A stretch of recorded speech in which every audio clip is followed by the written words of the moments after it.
Hello everyone, myself Pawan Suravanshi and today's date is 21st October. Today we will discuss about the topic of access modifiers.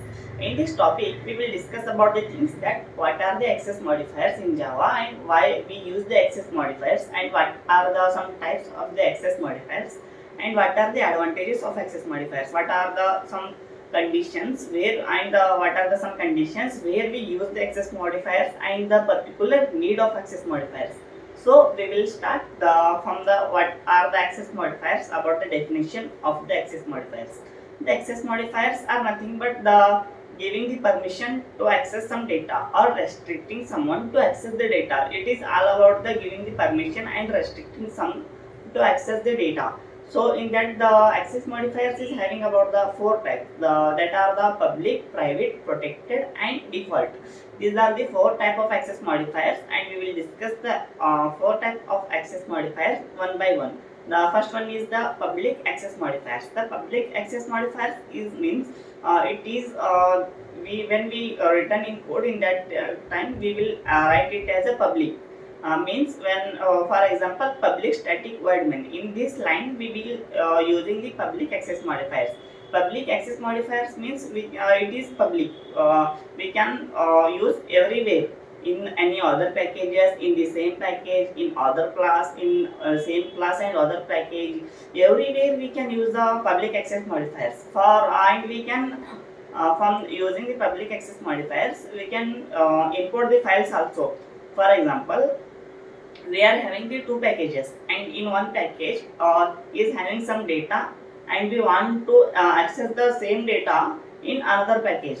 For example, there is a package 1 and package 2. Package 1 is having the data and we have to import the all the data into the package 2. In that case, when we use the public access modifier in package 1, it use the permission to copy the data or it, for example, it use the permission to import the data. We can import the data, but the next access modifier is private.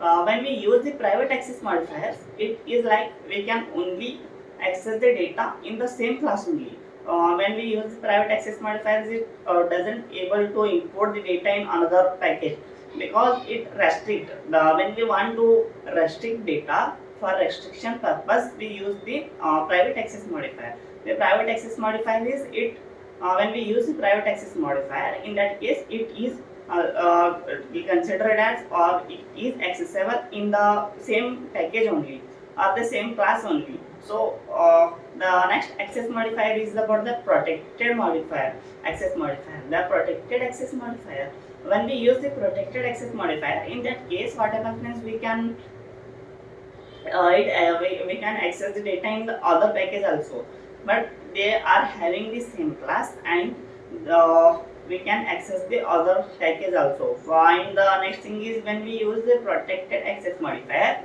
for example a class is having a subclass and in that case when we use the protected access modifier we can also access the data in subclass also. It is also possible using the protected access modifier. The next is the default access modifier. The default access modifier is when we are not using any access modifier. In that case, the default access modifier is by default only in there. And the default access modifier, using the default access modifier, you can we can access data in the same package. It doesn't able to access data in other package on anywhere other side. In that case, we can only use in the same package only. And what are the advantages and the key features of the access modifier? That why we use access modifier as the advantage. Advantage is like that the first advantage of the access modifier is the security. We can provide security to the code by for example when we use the access modifier we can automatically provide the security, like we can able to give the permission that who can access data, what is it considered to this package only or is this able to access or import the in all other files also. That the first thing is about the security and we can provide the security by using the access modifier. The next thing is about the code reusability. We can use the code using the access modifiers. And the next is about the encapsulation. The encapsulation means it is the data foundation in one place. So in that case we use the access modifiers. Access modifiers use in inheritance concept likely to for the code reusability and code security.